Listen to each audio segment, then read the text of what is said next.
Boa tarde, pessoal, tudo bem? Vamos começar mais um Office Hours, esse é o nosso Office Hours número 5. Hoje a gente tem um convidado muito especial, que é o Rafa, tá? O Rafa Jacó, ele é publicitário de formação, pós-graduado em Marketing e Gestão de Negócios pela ESPM, tem experiência no mercado publicitário, atuando como diretor de arte, criação e sócio-diretor em agências de publicidade. Foi Marketing Manager do Jungle Fight, e hoje ele é CMO e cofundador da Mine Marketplace, então trazendo um pouquinho da experiência dele como empreendedor nesse universo de startups. Então acho que hoje dá para a gente tirar bastante dúvidas, a gente recebeu bastante pergunta via WhatsApp, via e-mail, né? A participação do pessoal está bem grande, então se vocês tiverem mais perguntas também podem fazer via chat e a gente vai acompanhando todo esse trabalho, tá? Rafa, seja bem-vindo. Acho que é legal você contar um pouquinho da sua história. É um prazer ter você aqui com a gente e obrigado de novo por participar do Office Hours aí com a gente. Pô, mano, obrigado. Eu que agradeço a oportunidade. Agradeço a Arena Hub, que é uma ideia e um projeto incrível. Eu sempre falei isso desde o início. A gente sempre... Desde lá do início do projeto, quando foi apresentado, então eu fui um dos caras que sempre apoiou muito isso, até o meu envolvimento que eu já tive com esporte, etc., que nunca deixou de sair, nunca deixou de estar na veia, né? Parabéns aí, obrigado pela oportunidade. Obrigado, Rafa. Cara, vou falar um pouquinho da minha história, vou ser bem sucinto, assim, bem direto, até para a gente entrar nas partes de pergunta e algumas dúvidas aí, que a gente vai poder bater um papo. Mas eu sou, como você disse, eu sou publicitário. No meio do esporte, a minha história começou um pouquinho diferente. Eu já joguei futebol anteriormente, então, assim, eu sempre, desde moleque, dos meus 13 anos, eu sempre tive envolvido com o esporte. E aí, me formei, sou publicitário por formação na própria SPM, me formei diretor de arte, diretor de criação, diretor de arte. Na verdade, minha especialização foi feita mais na parte de criação dentro de agência de publicidade e etc.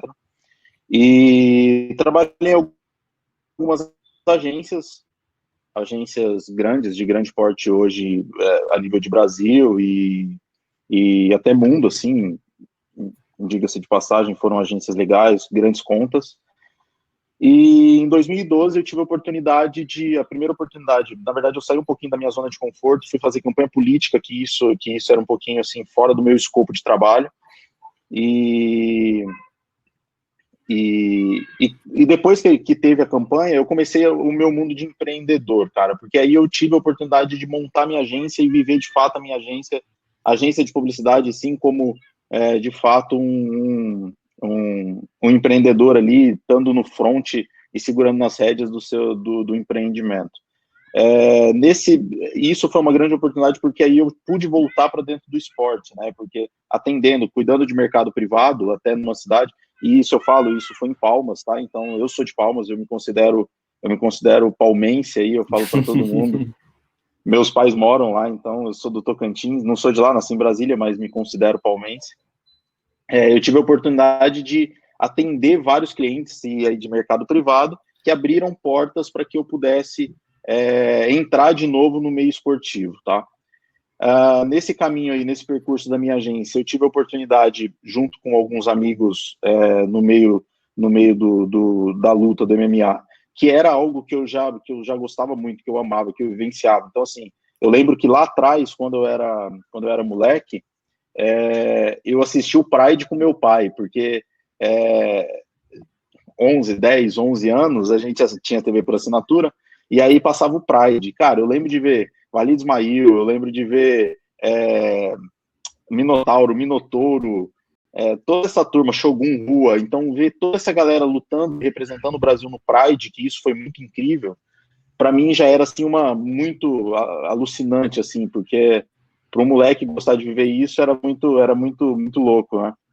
E aí, conversando, bom, depois que eu larguei o futebol, que eu tive problema de lesão e etc., eu falei, cara, eu preciso voltar para o meio esportivo. Comecei a fazer luta, ou seja, que era algo que eu já gostava, entrei para o jiu-jitsu, E através do jiu-jitsu eu consegui conhecer algumas pessoas que me abriram algumas oportunidades. Uma delas foi a oportunidade de um dia apresentar um projeto para o UFC Brasil, tá?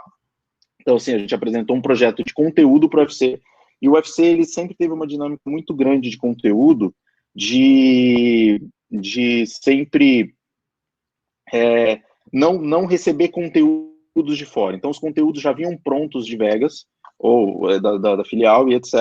Então, eles não tinham muito o que fazer, já era algo pronto, customizado, e eu tinha um projeto de tentar fazer, a minha ideia era um pouco lunática na época, mas a minha ideia era tentar fazer um evento na qual acontecesse por várias pessoas diferentes, ou seja, um cara que luta jiu-jitsu, um cara que luta Muay Thai, e aí eles se juntassem e contassem a história desse conteúdo dessas pessoas, entendeu? Então, isso, a gente conseguiu criar um enredo e um conceito na qual no final desse evento ia ser transmitido o evento e ia ser escolhido pela TV a cabo quem enfrentaria quem, ou seja, era como se fosse o Ultimate lá no início, que era um circuito que todo mundo enfrentava todo mundo. E aí eu apresentei esse projeto, o pessoal do UFC Brasil gostou muito, conseguimos caminhamos muito até a ponto de buscar captação, de buscar recursos, buscar uma série de coisas nesse projeto. Eu falo que a gente teve uma ideia de gamificação que hoje acontece muito, a gente teve uma primeira ideia lá atrás de gamificação, e aí deu certo, caminhou, só que esbarrou lá na central, esbarrou nos Estados Unidos, que eles falaram, cara, não faz sentido.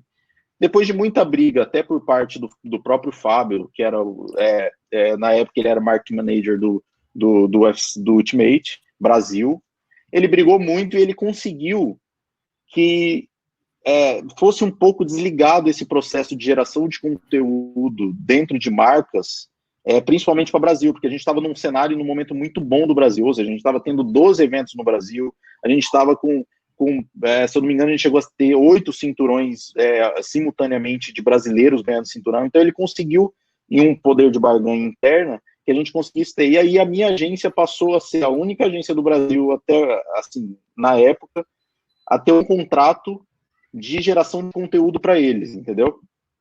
A gente conseguiu caminhar com esse projeto, acabou que não aconteceu por inúmeros problemas, envolve uma série de critérios e outros problemas, e quando esse projeto não caminhou, ele me fez o convite, ele falou, Rafa, o que eu achei legal do projeto como um todo é que você conseguiu trazer algumas marcas acompanhando esse projeto, e a gente trouxe algumas marcas nacionais acompanhando o projeto, porque a gente ia ter que rodar o Brasil, a gente ia ter que fazer uma série dentro desse processo aí como um todo do UFC, de buscar atletas e entender esses atletas o tempo inteiro. Então a gente trouxe algumas marcas relevantes, como Mitsubishi, Gol e etc., que já estavam apoiando o projeto. Ele falou, cara, faz sentido talvez você vir me ajudar, e aí eu fiquei durante 6 meses junto com ele, estruturando assim até a parte de captação, voltada para a parte de captação em empresas dentro dos eventos e dos main events que aconteciam do UFC, durante 6 meses. Após esses 6 meses, teve um novo replanejamento da estrutura do UFC Brasil, que eles reduziram muito o escopo do projeto. De 12 eventos que estava tendo, eles reduziram para 4, 5 eventos no ano, ou seja, isso reduz como um todo, financeiramente falando, impacta muito. Então, nesse processo que aconteceu, a gente ainda continuou, conseguimos colocar algumas marcas, e foi nesse meio que eu conheci um cara que lá atrás... Bom, e aí voltando pro moleque que assistiu o Ultimate, assistiu o Pride, tive a oportunidade de conhecer todos esses atletas, que isso é incrível, muitos deles até lutando. Eu tive a oportunidade de ver Shogun lutar de novo, Lyoto Machida, os caras que eu admirava e que eu já via. E nesses eventos eu tive a oportunidade de conhecer um cara que chama Walid Ismail. Walid Ismail hoje é chairman e presidente do Jungle Fight. O Jungle Fight é o maior evento da América Latina de MMA. Eu falo que o Jungle é o verdadeiro MMA, é o MMA raiz mesmo, porque os caras lá de fato saem na mão e é muito legal o evento, tem uma audiência incrível. E o 5º maior evento do mundo, ou seja, ele tem uma visibilidade muito grande dentro do cenário mundial, principalmente com o UFC. Então, alguns atletas que saíram do Jungle, que eu posso falar, Lyoto saiu do Jungle, José Aldo saiu do Jungle, outros vários que lutaram, que saíram do Jungle, que hoje, até hoje, o no cenário brasileiro hoje tem um lutador, chama Borrachinha. Borrachinha era do Django, entendeu? Então, assim, eu tive a oportunidade de conhecer, conversar com ele, e ele falou, cara, eu preciso estruturar como um todo o projeto do Django, até mesmo sou só eu, e a gente tem uma estrutura grande, mas eu tenho uma estrutura que eu preciso, de fato, colocar no mercado.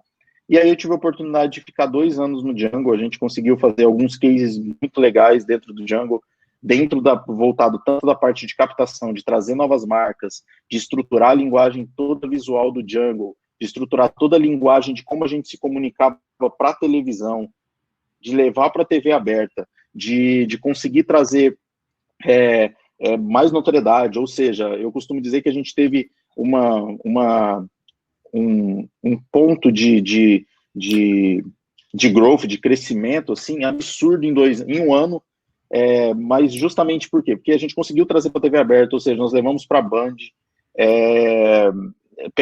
eu lembro que o Django pegava, cara, a partir da 1 da manhã, que era um cenário, assim, de visão horrível, mas era 1 da manhã no sábado, depois do programa do João Dória, inclusive, que ele fazia um programa de empreendedorismo, e a gente pegava com 0,2 de audiência, e a gente chegou a levar 4,1, 4,2, ou seja...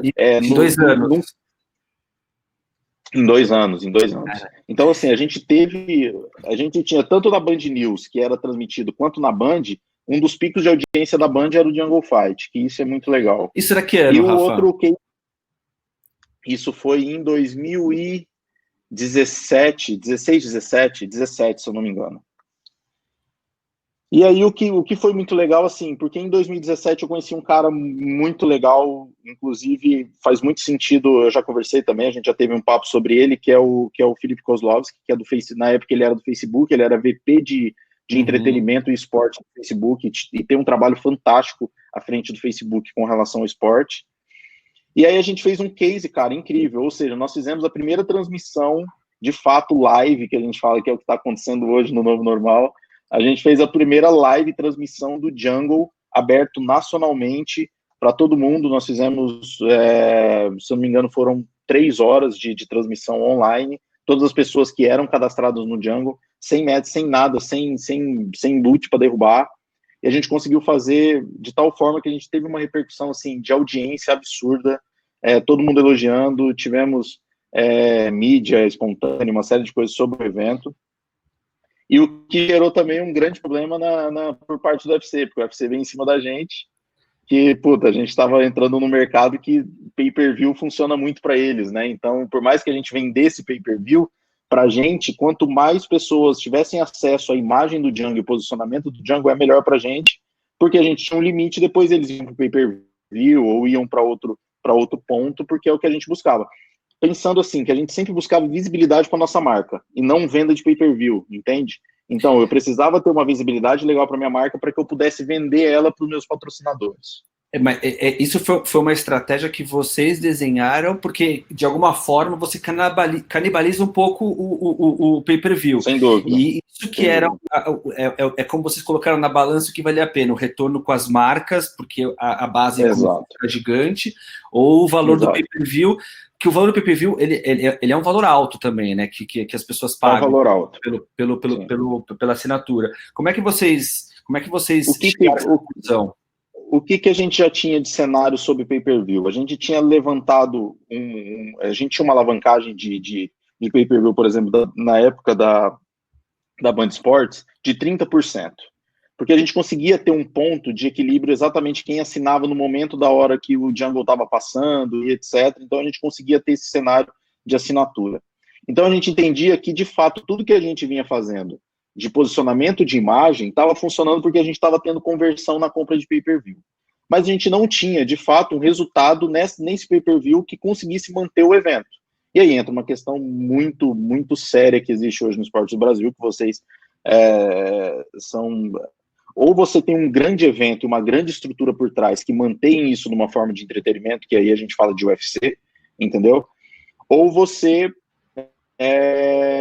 vai patinando, de tal forma que você consiga investidores ou consigam marcas que apoiem no mercado privado esse evento. Quando a gente fala de MMA, cara, é muito complicado, por quê? Porque uma coisa é você abrir porta com o UFC, O UFC Ultimate é uma marca monstruosa, que todo mundo conhece, mundo, e as marcas fazem questão de talvez estarem nesse card ou nesse evento e etc., pela notoriedade que existe no evento.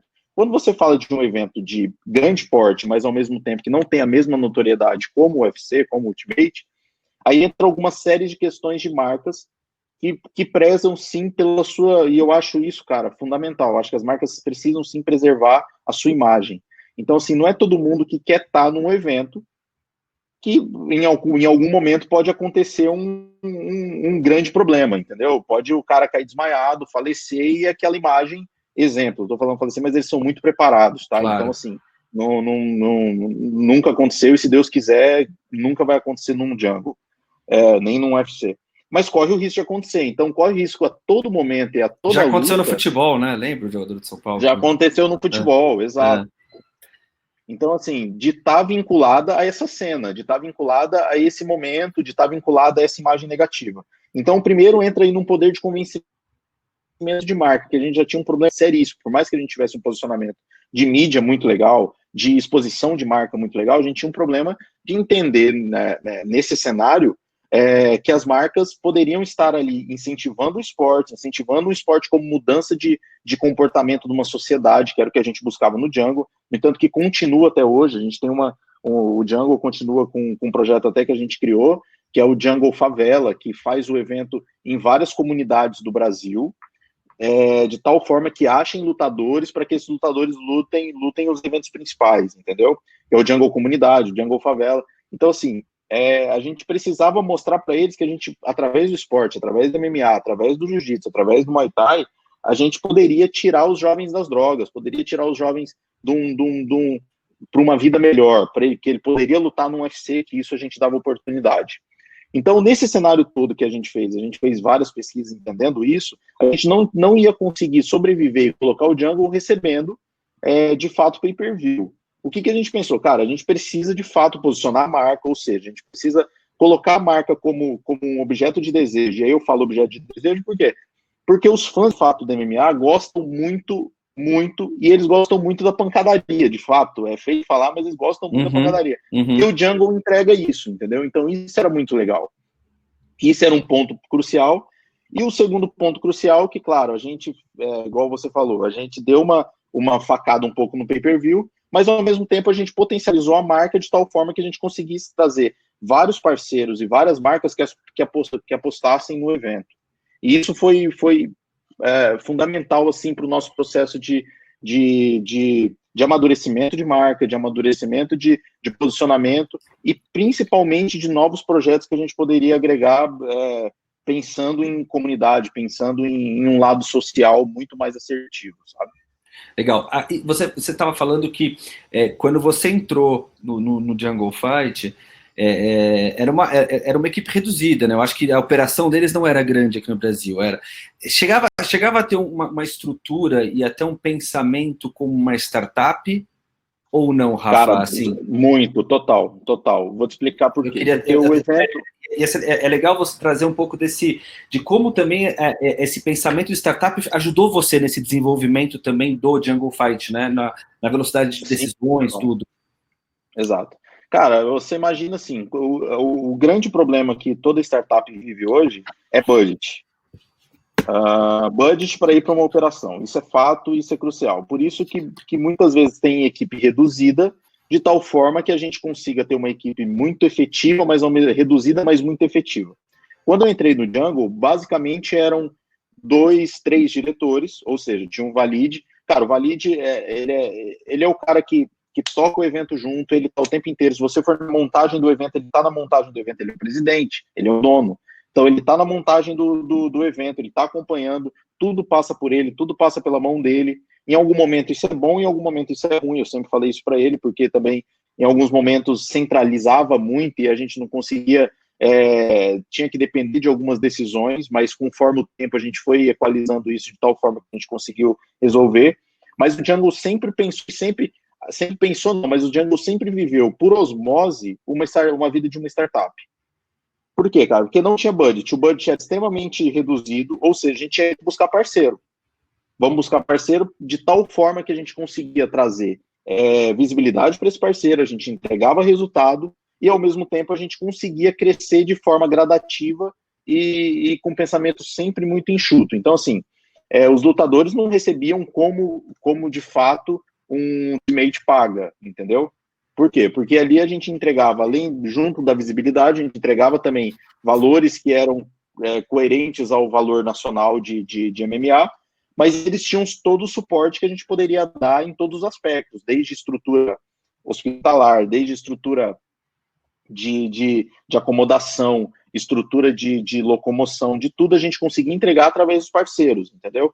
Justamente pensando em ter muito mais enxuto, mas ao mesmo tempo entregar uma consciência muito maior de um negócio muito mais sustentável, cara. Legal. Até a gente recebeu uma pergunta agora, e acho que tem a ver justamente com essa decisão de vocês de fazer em formato de live, né, de trazer, e o quanto esse relacionamento e esse conteúdo no formato digital ajudou vocês a alavancar.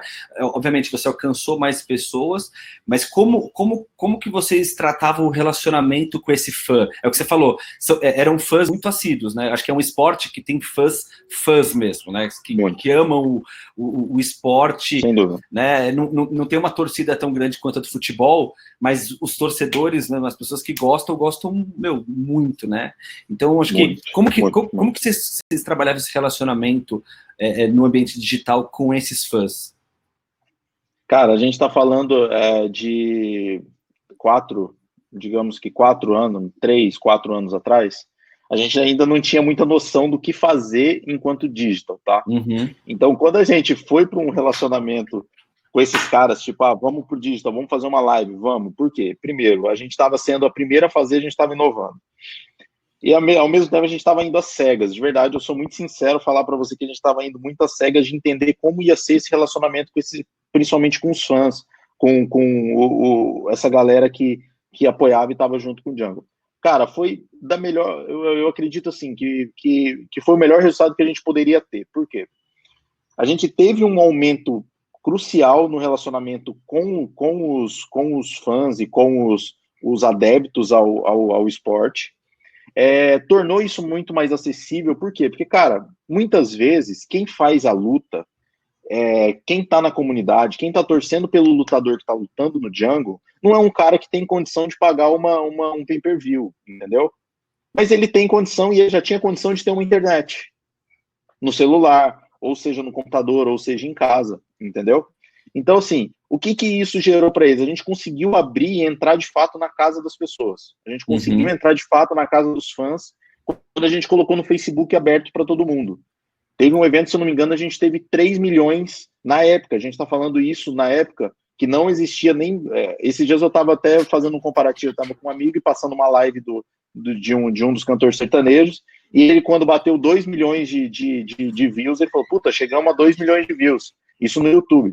Cara, na época do Facebook, a gente chegou a bater em um evento 3 milhões e 500 mil pessoas assistindo. Que isso, entendeu? Cara, pelo amor de Deus. Então, assim, era algo surreal que a gente nem acreditava. Aí entrava mensagem, cara, eu não tinha nem como responder, porque era muita mensagem, a galera, era muito legal porque a galera comentava as lutas, brigava com o juiz, entendeu? Xingava o juiz porque o juiz tinha errado, não concordava com a luta. Depois compartilhava. Cara, de compartilhamento a gente teve num evento a gente teve mais de 500 mil compartilhamentos na época do Facebook, que as pessoas iam compartilhando no próprio feed, entendeu? Cara, são números, assim, surreais, que a gente conseguiu trazer para dentro do evento, que nem a gente acreditaria que a gente talvez atingiria numa TV aberta. TV aberta talvez, mas num pay-per-view a gente nunca conseguiria, entendeu? Então, assim, cara, eu falo que foi assertivo, gerou tanta repercussão que o pessoal do UFC veio brigar com a gente e falar, não, peraí, não faz isso, entendeu? Teoricamente, você tá poluindo o nosso mercado aqui. Mas acabou que nos eventos sequentes o Fábio teve uma sacada incrível de jogar a pesagem para transmissão ao vivo no Facebook, que, cara, foi incrível para o UFC isso, gerou um retorno de imagem. E aí começou o UFC a entender que ele conseguia vender também espaço de digital, entendeu? Coisa que a gente também já estava vendendo, mas, cara, numa proporção muito inferior. Eu não conseguia vender isso de tal forma que você conseguia. Mas agora eu vou te complicar um pouquinho, então, Rafa, porque, assim, legal, né? Você acabou de falar que são muito, os fãs são realmente muito fãs e que são apaixonados. É uma marca forte, né? Por mais que não seja um UFC, como você disse, né? É uma marca forte, né? Ele chega a ser um pouco mais até underground, trazer uma porradaria maior, como você falou. Agora, como é que a gente faz isso? Como é que a gente tem esse engajamento quando o assunto não é tão, né, assim, quando você não tem esse grupo fã, e aí eu queria que você trouxesse um pouquinho da sua experiência recente, né, que é justamente a Miner, e assim, agora assim com o chapéu, né, de startupeiro, né, como é que tá essa vida da Miner e como é que tá essa vida de startup e como é trabalhar o marketing, trabalhar a busca por usuários, por clientes, queria um panorama geral, porque o público que está estudando a gente, né, 99% não tem uma jungle fight por trás, uma marca grande por trás. Então, acho que é justamente como o marketing pode ajudar também cada um desses empreendedores. Cara, esses dias eu estava assistindo um cara que eu acho um papa, eu acho ele incrível, talvez você conheça, inclusive já trabalhei na agência dele, o Nizam Guanais.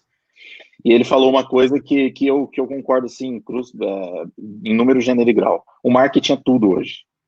E o marketing, a cada dia que passa, principalmente em tempos de crise, é muito mais barato. Mas, principalmente que a gente tem um acesso digital. Mas eu vou voltar só um ponto para explicar para você. Isso exatamente que você falou, cara, faz total sentido. Uma coisa é você ter uma puta marca, que você consegue ter um acesso, você consegue ter um relacionamento muito legal de produto e negócio, que você consegue atingir um público que já está teoricamente massificado. E outra coisa é você iniciar um negócio do nada, um projeto completamente disruptivo, que você não sabe o que você vai encontrar pela frente, como você vai conseguir lidar principalmente com seus clientes, tanto de ponta a ponta. Então, assim, a Miner surgiu, até para explicar um pouquinho da Miner, a Miner é completamente diferente do processo esportivo que eu vinha vivendo e que eu vivi. A Miner é uma startup voltada para commodity mineral, ou seja, a gente trabalha no mercado de base, indústria 4.0, tá? É um mercado muito difícil, é um mercado de ainda muito antigo, ainda de pouco acesso, de muito pouco, como é que pode se dizer? De muito pouco aptidão ao mercado digital, tá? Então, assim, de fato, a gente, quando criou a Miner, que é um marketplace que intermedia a compra e venda de commodity mineral, tanto internacional quanto nacional, a gente sabia dessas dificuldades, e eu principalmente sabia que estou à frente, sou CMO lá, sabia da dificuldade que eu ia ter, de fato, como encontrar e como fazer um marketing efetivo para isso, tá?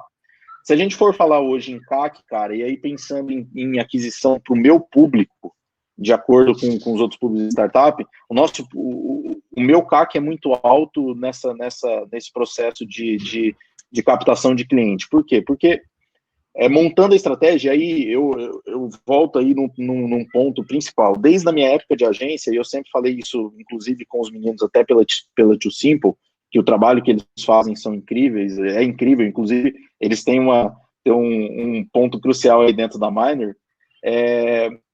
O planejamento hoje é fundamental, cara. Independente de você ter uma puta marca ou se você tem uma startup que está começando agora. Planeje aonde você quer chegar e aí, uma vez que você tem planejado o ponto que você quer chegar, você vai encontrar os caminhos mais fáceis e, de fato, mais abertos e com uma visão muito mais clara desse processo. Uma das coisas que eu sempre trouxe lá de agência, desde empresa e desde das próprias agências, foi isso, ter um planejamento muito bem definido dos meus negócios. Então, assim, o que eu penso, qual é o meu produto, o que eu quero e quem eu quero atingir. Ponto. Esses são os pontos principais que eu queria entender, de fato, para onde eu posso chegar e como eu vou atingir esse público. Dificuldades são enormes, cara, de verdade. O que a gente vive hoje como startup, e até dependendo de rodada, e aí uma vez que a gente fala startup, é a gente tocando 100% da empresa, com poucas pessoas junto ajudando, e tendo que se virar nos 30, e tendo que fazer parceiros, trazer parceiros para junto, para que a gente consiga ter growths e crescimentos de forma mais assertiva. Mas hoje, voltando agora, Nizam, cara, marketing é fundamental em qualquer tipo de empresa, desde a startup, que é pequena, e aí eu já aconselho nascer com uma estrutura muito muito justa de marketing. Justa que eu falo pelo menos com você com o planejamento certo do que você quer, como você quer chegar lá e como você quer atingir quem você quer atingir, isso é primordial. E o segundo passo, cara, é entender de fato do seu negócio. Uma das coisas que eu sempre fui dentro dos meus negócios, assim, voltando muito para marketing, eu sempre tive muito número na cabeça, eu sempre tive muito entendendo o meu mercado. Eu precisava entender o meu mercado e com quem que eu estou lidando, em termos de número, em termos de estudo, em termos de uma série de coisas, para que eu pudesse, de fato, num ponto final, conseguir ter uma assertividade. Eu acho que isso é fundamental. Você precisa entender com quem você está lidando, qual é o seu público, em que momento ele vai comprar de você, em que momento você vai ser essencial na vida dele em termos de produto. Porque, de fato, assim, eu falo que todos nós somos vendedores, né? Todos nós somos vendedores. Não existe profissões, existe uma profissão, vendedor. Então, assim, cara, o marketing nada mais é do que levar o seu produto a quem vai comprar.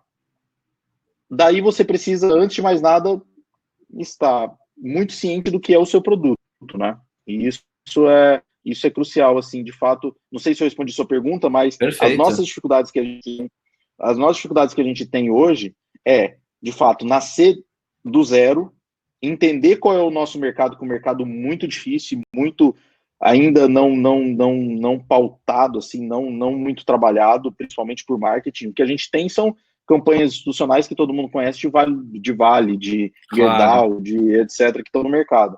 Agora, ninguém sabe como lidar de fato com o minerador na boca de mina, entendeu? Ninguém nunca conversou com esses caras sempre foram achatados por essas grandes que nunca tiveram ouvidos, e isso que a gente faz hoje. Então, um dos markets principais que a gente foca muito hoje, cara, chama experiência. Eu acho que a experiência é fundamental, eu acho que é um dos pontos cruciais hoje dentro das grandes marcas, das marcas e das startups. As startups estão mudando os corporates, cara, e isso é importante dizer, que a grande diferença de startup hoje para corporate é porque startup sempre vai ser beta. Sempre.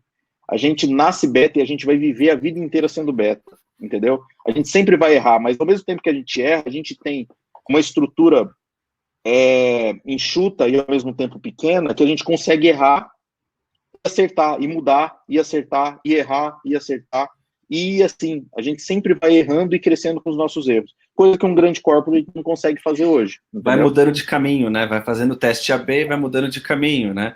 Exatamente. Agora, Rafa, uma coisa importante que você trouxe foi justamente que vocês conseguiram o que muito empreendedor e muita startup não conseguiu ainda, que é rodada de investimento, buscar o dinheiro no mercado, né? Que é um dinheiro super importante para esse crescimento, né? Para sair a ideia do MVP, para sair do papel, para buscar uma atração.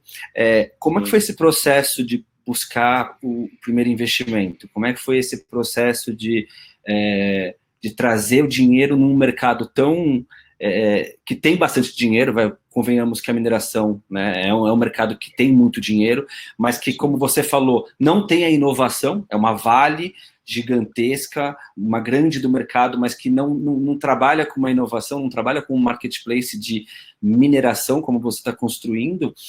Como é que um nicho muito fechado, né, cara? É um nicho muito fechado. As grandes conseguem fechar um cerco de tal forma que os pequenos não conseguem entrar, ou seja, só as grandes lideram. Uma informação legal que é só para entender um pouquinho sobre mineração, cara, mineração é tudo. Eu gosto de falar o seguinte, imagina você hoje sem mineração.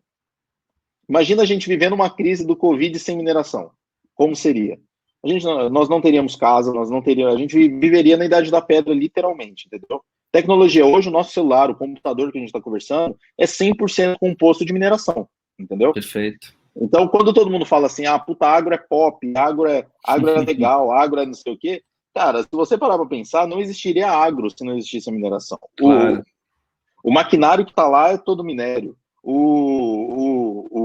A correção do solo para que seja plantado e que a gente consiga exportar e tenha um PIB gigantesco é feito com minério. Então, assim, o minério é economia de base real, é economia de base como um todo. Então, nesse aspecto de mudança de mindset, que é isso que a gente busca muito nesse cenário, Quando você fala em mineração, o cara fala, puta, não, é degradação, Amazônia, aí vem os atores de Hollywood e colocam, putz, vocês estão degradando a Amazônia no Twitter, entendeu? Que é muito legal, mas eles estão usando 100% da mineração aqui, né? Então, assim, eu falo, cara, vem para a Amazônia entender o que está acontecendo de fato com os pequenos mineradores, com as grandes, o que as grandes estão fazendo, o que os garimpos estão fazendo com a mineração. Vamos tentar corrigir isso de tal forma que a gente consiga ter uma sustentabilidade nesse negócio. A gente precisa viver da mineração, entendeu? Existe como fazer a mineração correta. Então, assim, partindo desse mindset que a gente teve, a gente buscou sempre ter uma coerência muito grande, cara, principalmente nesse aspecto de buscar captação, de mostrar 3 pontos cruciais dentro da Miner. Primeiro, sustentabilidade. A gente já nasce sustentável. Desde o início a gente precisa nascer sustentável e todas as marcas precisam estar sustentáveis hoje, tá? A gente está cuidando da nossa casa, a gente precisa cuidar da nossa casa, principalmente quando eu falo de mineração. Então a gente já nasce sustentável. O segundo ponto, eu não tenho como vender algo que eu não acredito. Eu sou um vendedor. Eu não tenho como vender algo que eu não colocaria o meu dinheiro, entende? Então, o momento em que eu sento com um investidor ou com um possível investidor, ele precisa olhar no meu olho e sentir que aquele é um negócio da minha vida. E, de fato, eu preciso entender e estar dentro de mim que aquele é o negócio da minha vida. Se eu precisar ficar sem comer igual nós já ficamos, a gente vai ficar sem comer para gente apostar num projeto, tá? E o terceiro ponto, cara, é confiança. O que eu acredito? É muito difícil você sair de um ponto zero e buscar um dinheiro de uma pessoa, principalmente de investidores, por mais que sejam venture capitals, os caras que estão acostumados a correr risco, de tal forma que o cara não sinta confiança em você. E quando eu falo confiança, vai muito do empreendedor, de transmitir de fato que ele está muito seguro daquilo que ele está vendendo para o cara. E isso a gente sempre teve muito ajustado, tanto eu quanto o Edu. Você já teve a oportunidade de conhecer meu sócio, e ele é engenheiro de Minas, eu sou da área de marketing, ele é a parte operacional, mas a gente sempre teve muito certo, cara, tão certo, e que a gente deixou aí grandes empregos com valores altos para apostar de fato na Miner, passar dificuldade, ser despejado de apartamento que a gente morava junto, ficar sem comer pelo menos uma vez no dia para que a gente apostasse nisso, entendeu? Sair de Palmas, igual eu falei, ele também é de Palmas, sair de Palmas, Tocantins, largar tudo que a gente tinha. Ele largou a esposa e filha por muito tempo lá, se não me engano, foram 2 anos morando sozinhas para apostar num projeto. Então, assim, isso tudo impacta muito numa rodada de investimento. Assim, é um sentimento meu, entendeu? É um sentimento de que, de fato, isso tudo a gente traz como prioridade, como base, pilar para dentro de uma captação. Ou seja, isso e a pergunta que a gente fez para o Lobão na semana passada, que foi o participante da semana passada do Office Hours, que é justamente a questão de quem está investindo está procurando a pessoa que está 100% focada na startup, né? Assim, dedicação total no desenvolvimento da empresa, em como ele está acreditando naquele projeto mesmo, que você falou, né? Vender algo que você realmente 100% acredita, né? Exatamente, 100% focado. Eu sempre falei isso, Pedro, eu não acredito em focos diferentes, entendeu? No momento que você começa a distrair muito foco, cara, você perde o foco principal. Eu brinco, eu falo, cara, quem faz muito não faz nada, entendeu? Exato. Então, assim, e por muitas vezes acontece de aparecer outros negócios, a gente até, na nossa relação to Simple e etc., a gente já teve vários contatos na qual eu falei, cara, tá aí o contato, conversem, vai ser legal, eu acho que tem uma puta sinergia, mas de fato o meu negócio é Miner 100% focado, eu não tenho intenção nenhuma de buscar outra coisa, nem de pensar em qualquer outra coisa antes de entregar para os meus investidores. Agora, acima de tudo, eu não tenho mais uma responsabilidade comigo, entendeu? Eu tenho uma responsabilidade, claro, que eu me chicoto aqui todo dia, que eu tenho que fazer acontecer o negócio, porque é o meu propósito, mas acima de qualquer coisa, eu tenho agora uma puta responsabilidade que eu trago comigo de não perder e cair no descrédito, de fato, em quem apostou em mim, entendeu? Então, isso eu me cobro todos os dias. Como que, depois que vocês trouxeram, né, vocês buscaram esse investimento, eu não sei se você já trabalhou num plano de marketing, se você já tem em como você vai dividir essa verba dentro de casa. Queria que você dividisse com a gente um pouquinho de, beleza, captei o dinheiro de marketing, né? Captei o dinheiro de investimento, desculpa, e aí, sei lá, 30% desse dinheiro é para marketing, né? Qual que é o próximo passo? O que você imagina que tem que ser feito com esse dinheiro depois que ele entra, assim? Você cria, você falou muito do plano, né? De ter o plano, da importância de ter essas metas, de ter esses gatilhos também para investir o dinheiro, né? Na verdade, é o seguinte, a Minor, ela fez 2 rodadas, né? Na verdade, eu estou na minha 2ª rodada agora. Eu fiz uma rodada pré-seed, tá? Foi uma rodada anjo, que no popular todo mundo conhece como anjo. Eu fiz uma rodada anjo, e agora a gente já tinha fechado uma rodada seed. Igual eu te expliquei, a gente teve alguns embrólios, principalmente por causa de Covid, etc., e ajuste de alguns pontos aí com fundo. E, de fato, a gente entrou para uma rodada seed agora muito mais robusta e muito mais parruda aí do que uma rodada pré-seed que a gente fez. Cara, essa segunda, o que foi legal da primeira rodada para a segunda rodada? O nosso crescimento enquanto empreendedores, startupeiros e ideia de negócio evoluiu em um ano, assim, absurdo. Ou seja, a gente fez uma rodada de um ano, né? Fez uma rodada um ano, a gente entrou para captação novamente. Eu pretendo que uma próxima rodada agora em 6, talvez 8 meses, levar para uma rodada série A. Mas o que eu penso? Com relação a marketing, a gente sempre começou lá atrás com um planejamento muito direcionado de marketing. Então, assim, desde a apresentação, então a gente tinha um pitch deck, claro que errado, a gente começou errado, mas a gente já tinha um deck muito estruturado, bonito, visual, por quê? Porque eu vim da parte de criação, então é meter a mão na massa, a gente tinha um conteúdo que a gente tinha criado, já tinha vivido em agência, então a gente teve a oportunidade de já ter um pouquinho desse meu know-how na parte de linguagem visual, de criação de marca, de uma série de coisas que a gente já nasce, claro, com um diferencial de várias startups aí que são muito mais técnicas, tá? Mas eu acredito o seguinte, que o que impactava muito nessa relação com os investidores, primeiro, era o olho no olho, porque a gente nunca, de fato, sentou e apresentou um deck. A gente sempre fez o pitch para os caras, assim, muito rápido e no Blá, né, que a gente fala, e depois a gente enviava o material. E quando a gente enviava esse material, cara, os caras viam, de fato, que já existia um profissionalismo nesse processo. Então, o que eu falo? A gente já começou, antes de receber rodada de investimento, já pensando em marketing, tá? Então, o primeiro ponto de marketing, sim, a sua identidade visual impacta, ponto. Ela impacta desde o primeiro ponto, ela impacta porque ela mostra uma segurança, ela mostra que você pensa, acima de qualquer coisa, numa organização de estrutura da sua empresa, entendeu?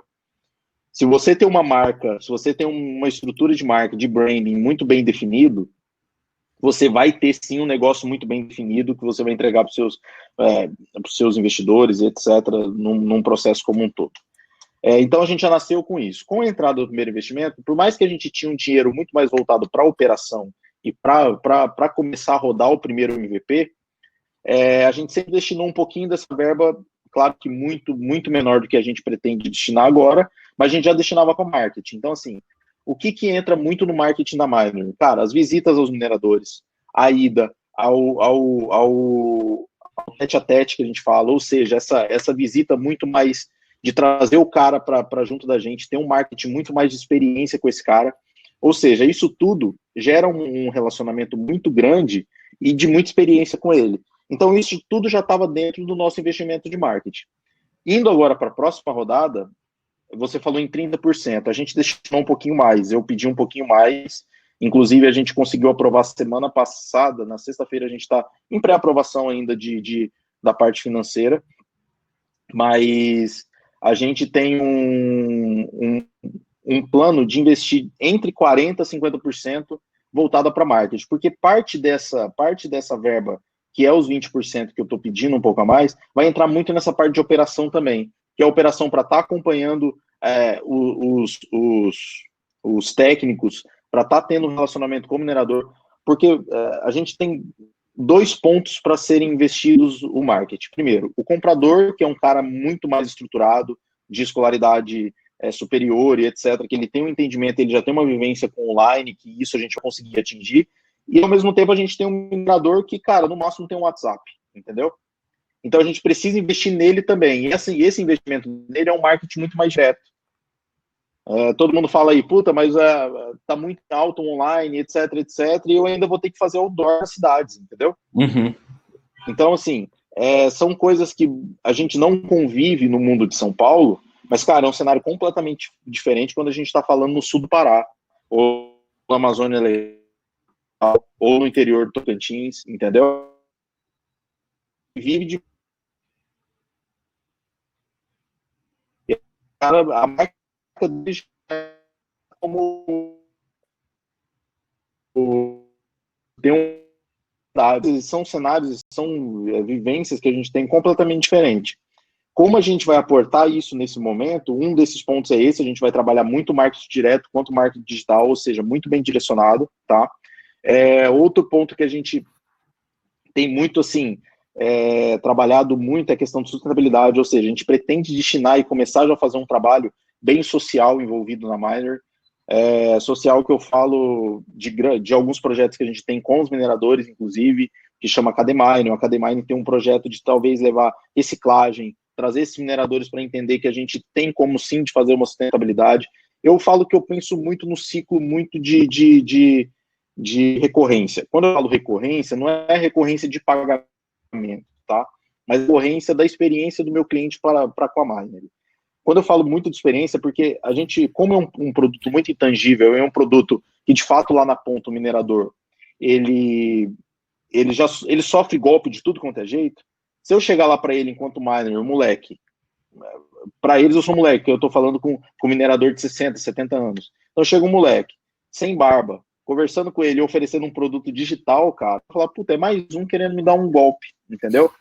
Então, como é que eu vou trazer esse cara para o meu lado de tal forma que ele se torne meu amigo? Eu preciso que a Miner resolva o problema para ele, entendeu? Então, a gente começou agora e a gente já tem entrado nesse processo de operação resolvendo o problema dos mineradores. A Miner, acima de qualquer coisa, ela é uma resolutiva de problema, entendeu? Ela resolve o problema dos mineradores. A gente vende, só que, puta, eu tô com um problema num documento que eu preciso fazer na INM. A gente vai ter uma estrutura e a gente tem uma estrutura que dá um suporte para ele de como ele vai resolver isso, de como ele vai conseguir ter um tratamento melhor na INM. A gente liga na INM, a gente negocia com eles, a gente vê o que precisa ser feito e resolve o problema para ele. Uma vez que a gente entende que isso está resolvendo, qualquer momento que ele precisar de qualquer coisa, ele vai pensar em miner. Então, isso cria um ciclo, cara, de dependência. Dependência que eu falo, uma dependência boa. Por quê? Porque a gente vai estar para ajudar ele e, ao mesmo tempo, a gente começa a atingir. E aí eu falo já que o meu foco principal não é o minerador agora, que tem em torno de 60, 70 anos. O meu foco é o neto dele, que o filho já está assumindo, e o neto dele que vai ser o grande transformador digital nesse aspecto como um todo, entendeu? Então, assim, eu até falo várias vezes isso, mas eu cito o McDonald's, por exemplo. Quem me levou no McDonald's foi meu pai. Quem te levou no McDonald's foi seu pai. Quem talvez levou seu pai foi seu avô. E você vai levar seu filho, e eu vou levar meu filho. Então, isso é um ciclo infinito. Se a gente conseguir fazer esse ciclo dentro da mineração, trazendo confiança, trazendo credibilidade, trazendo, acima de tudo, de solução para ele, mostrar para ele que a gente é amigo, que a gente está disposto a ajudar ele a resolver os problemas e ele vai poder vender um valor agregado muito maior, porque a gente tem um Secret Mine, cara, eu não vejo um processo de marketing mais certo e mais assertivo para esse público, entendeu? A estratégia para o outro público que a gente tem é mais comercial. Agora, você trouxe um ponto interessante, que é isso, né? O marketing como estratégia para venda mesmo, né? O marketing direto ali na ponta Então, você tem esse marketing de construção que você vem fazendo também, mas esse marketing na rua mesmo, que é muito do mercado que você tá. Agora, trazendo um pouquinho para o esporte, né? Então, por exemplo, sim, a gente está aqui com o pessoal que tem uma startup, sei lá, de replay de jogadas para futebol amador, né? Então, legal, o cara vai lá e consegue fazer selecionar uma cena para usar de replay. o que esse cara tem que fazer? O que você imagina que seja o melhor jeito para ele usar essa verba de marketing, assim, no esporte? O esporte a gente está aprendendo bastante, né, com o Arena Hub, que o esporte está passando por esse momento de inovação também, trazendo as ferramentas que trazem a inovação para gerar conteúdo, para gerar impacto econômico, para gerar impacto social, que nem você falou. Então, acho que a gente está nesse momento... Esporte no Brasil até há 2 anos atrás, 1 ano atrás, talvez, ou até Olimpíadas, era futebol, né?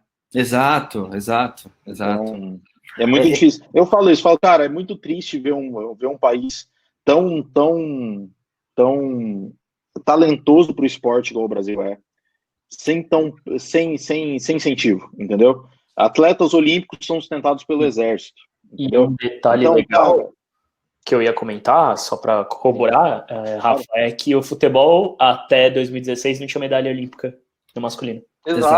Exatamente isso.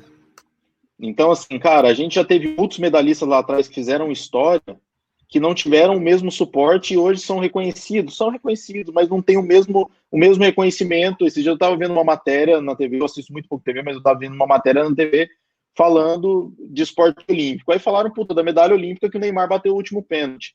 Todo o respeito ao futebol, admiro o futebol, já joguei futebol, mas, cara, o Brasil é muito grande, o Brasil tem muito talento, o Brasil tem muito esporte, o Brasil tem muita inovação no esporte, que precisa ser avaliada, repensada. Por isso que eu acho incrível a Arena Hub, sempre achei incrível, entendeu?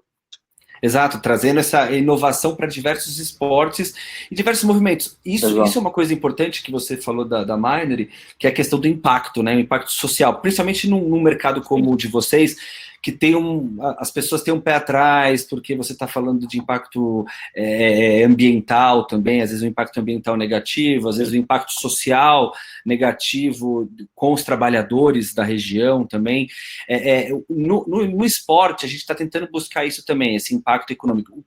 Qual que é a importância das empresas trabalharem a questão do impacto econômico, social e ambiental da região que eles atuam? Cara, eu acho incrível. Inclusive, eu uso isso e eu falo isso, eu uso isso como uma ferramenta de fato de entrada no mercado, tá? Por quê? Porque é uma ferramenta, primeiro, importantíssima para qualquer marca, para qualquer posicionamento de marca, tá? Hoje em dia, igual eu falei, hoje em dia não existe mais uma marca nascer sem um propósito social. Quando eu falo social, pode ser sim socioambiental, como pode ser social, entendeu? Há muito tempo, eu estou falando isso de 3, 4 anos atrás, eu acho que a Nike fez um projeto de entrar numa comunidade e fazer uma revitalização, fazer um campo e etc. de futebol, que na época foi incrível, gerou uma repercussão incrível, e esse projeto eu acho que não se manteve, não continuou. Mas, cara, eu acho que isso é crucial de fato para o giro do esporte, entendeu? Eu falo, por exemplo, do meu esporte que eu pratico hoje, do jiu-jitsu. Existem caras talentosíssimos, caras geniais, assim como os grandes do mundo, que não conseguem ter acesso e param, entendeu? E muitos deles vêm de comunidade, muitos deles, cara, vivem do esporte, não tem o que comer em casa, entendeu? Eu já presenciei isso. A gente, na época da luta, a gente tinha a oportunidade de ir na casa do lutador e entender onde ele morava. Tinha lutador que morava no Marajoara. Você sabe o que é Marajoara? Muita gente nem sabe o que é Marajoara. Ele pegava um barco durante 3 dias para chegar até Belém para pegar um avião para lutar, cara. Ele andava num barco durante 3 dias. Então, assim, olha o esforço que esse cara precisa ter para que ele seja reconhecido, entendeu? E ele tá reclamando disso? Não, ele não tá reclamando. Muito pelo contrário, ele quer essa oportunidade mesmo, entendeu? E aí, o que eu acho que, dessa forma, o que eu acho que a gente tem que pensar enquanto esporte? Você até citou uma startup que precisa, talvez, buscar um posicionamento de marca. Primeiro, cara, entender que existem caminhos para se fazerem um posicionamento e levar o marketing. Como vai ser esse caminho dele?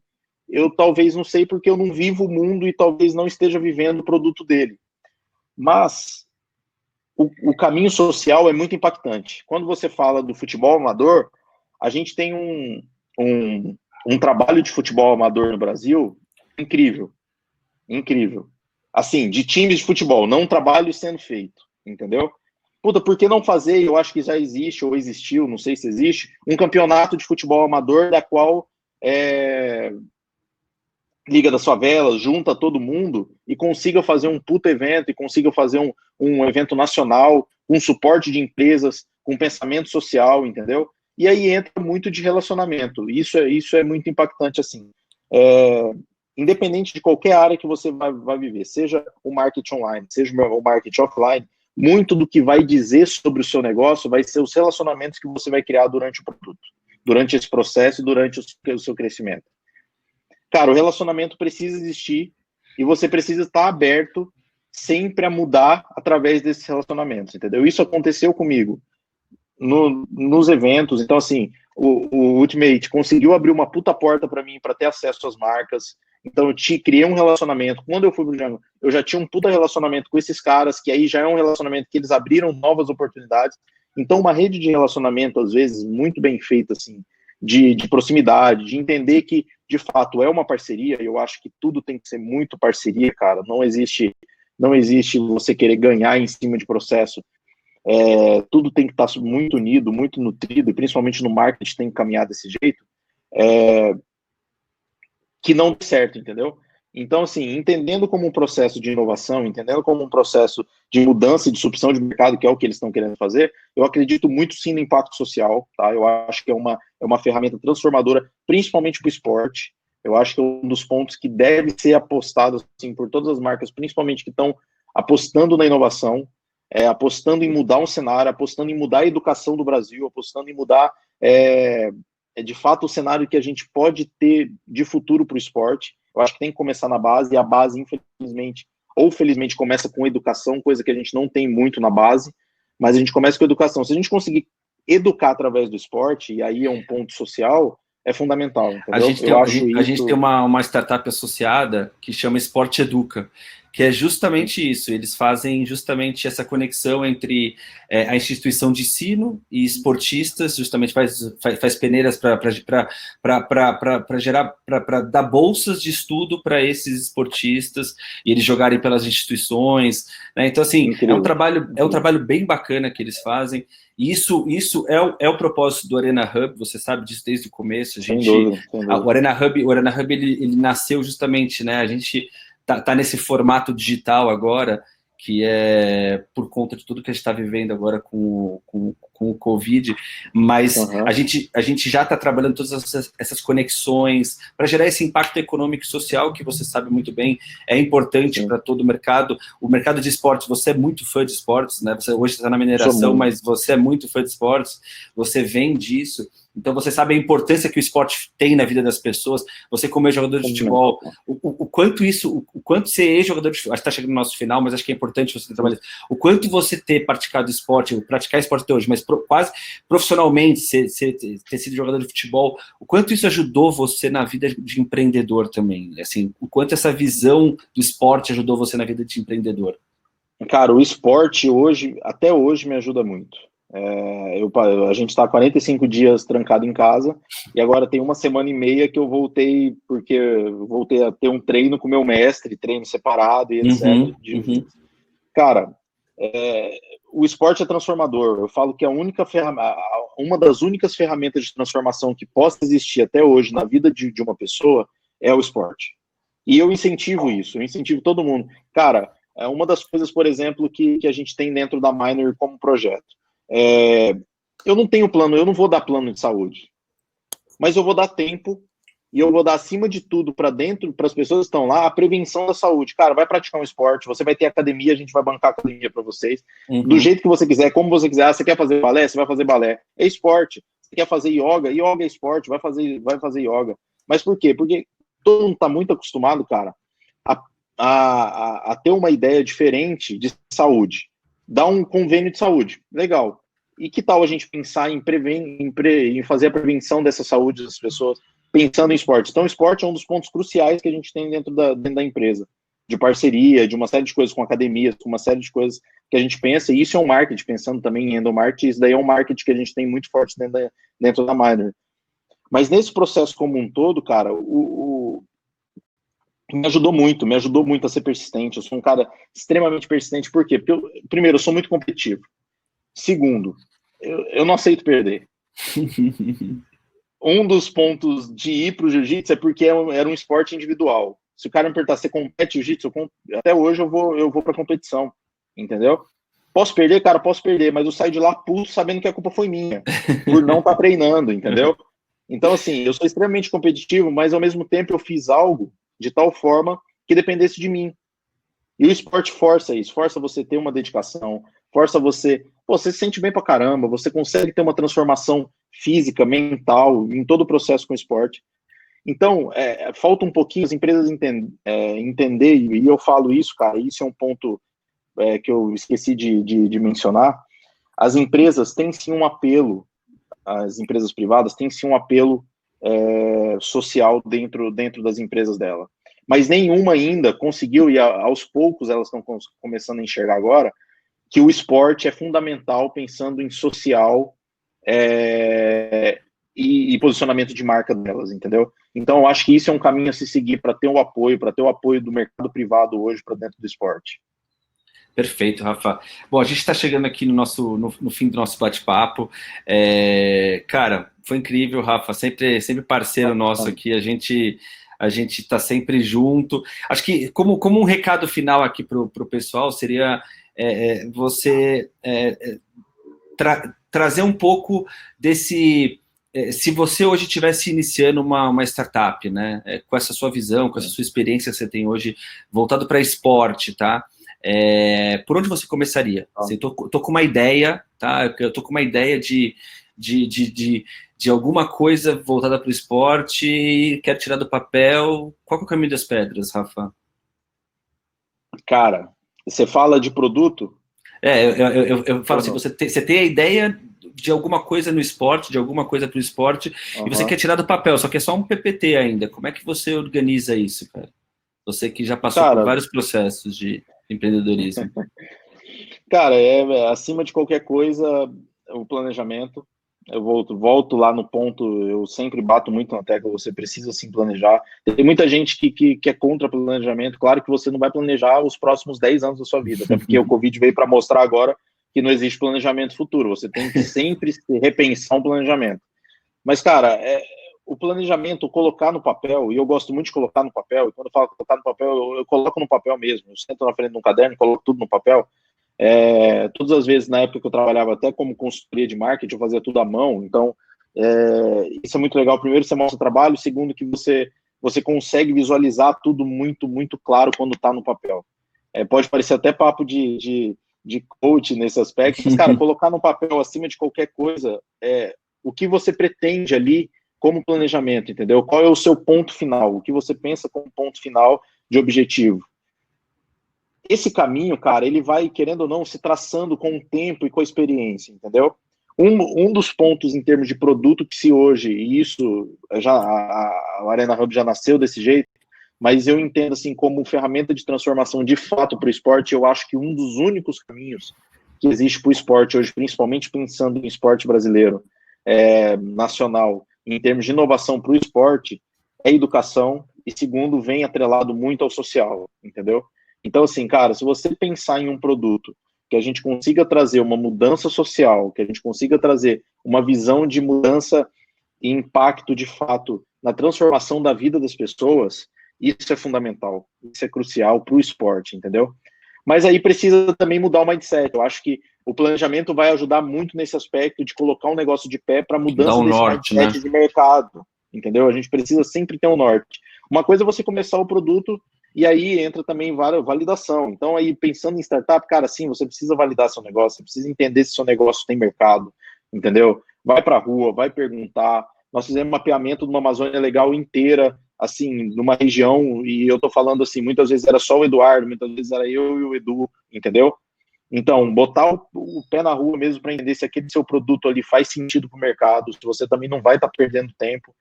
Por mais que seja bom para você ganhar experiência, mas, puta, existem algumas coisas que a gente consegue mitigar risco de perda de tempo, que é fundamental, né? Então, assim, às vezes você ficar pedalando pedalando, patinando, e você às vezes está vendo o problema, você está vendo que às vezes é uma falta de planejamento, consegue mudar, ok, vai lá, pivota, muda o direcionamento, faz sentido, isso aconteceu com a gente. Mas se você vê que não dá certo, cara, vai para outra, começa de novo. Se você está aí para empreender, é porque você tem uma resiliência fodida e começar de novo está sempre no dicionário. Perfeito, Rafa. Cara, foi muito bom. A gente conseguiu pegar vários pontos, assim, principalmente da sua experiência com o esporte. A gente tem hoje um projeto que tem startups de diversos estágios, tá? Startup que está no início, tem startup que já está, já captou, já está com tração.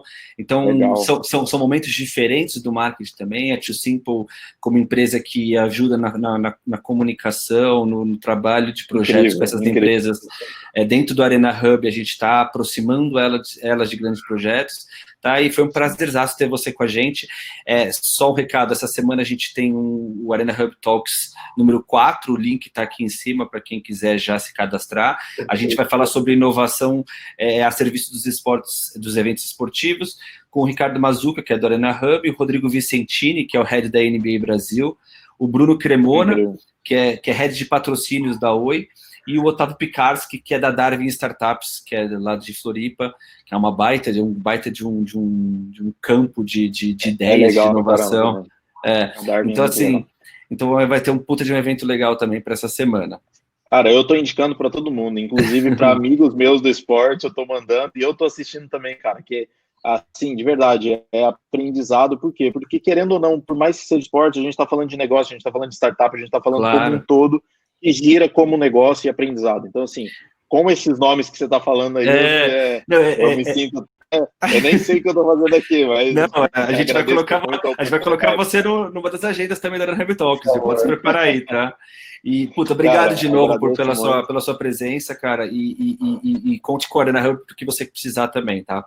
Igualmente, a gente abre as portas também da Minor, por mais que não esteja, espero no futuro, talvez, ter um projeto social, e aí pensar num projeto social enquanto esporte, para que a Minor esteja também tentando transformar um processo aí, transformar pessoas aí acima de qualquer coisa, que é o que a gente quer transformar mercado e pessoas, e isso faz muito sentido para a gente, o esporte está muito dentro disso. E agradecer a vocês, agradecer também a Too Simple. Quando eu falo de planejamento também, cara, a Too Simple teve um papel fundamental da Minor dentro desse processo de planejamento, da gente discutir, da gente estar junto, de insights, de fazer o planejamento junto. Legal, então, gostei desse merchan aí, hein? Cara, mas é um merchan verdadeiro, vocês sabem disso, eu falo isso pra vocês e eu não tenho nem o que falar. Juntos. Legal. Vou aqui puxar a sardinha como community, quando você tiver essa ideia, vem falar comigo. Combinado. Boa. Beleza, fechou. Vamos construir junto, a gente tem um momento de construir junto, vamos construir agora junto. Com certeza. Rafa, obrigado de novo, viu? Obrigado, pessoal, por acompanhar. Até a próxima semana. Valeu, Rafa. Obrigado. Boa semana. Até mais. Tchau. Tchau.